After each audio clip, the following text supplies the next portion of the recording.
But this is something else, and I think it's now up to us to publicise amongst our friends and families and colleagues this wonderful place, and get them to come into here and to enjoy it.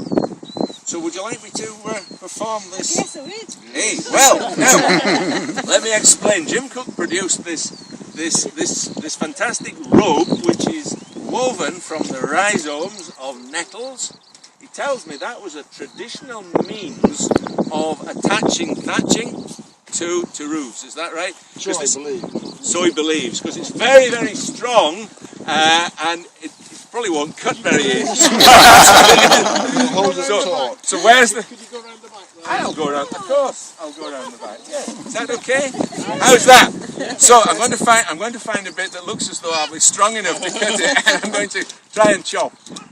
Okay? Here goes. There we go.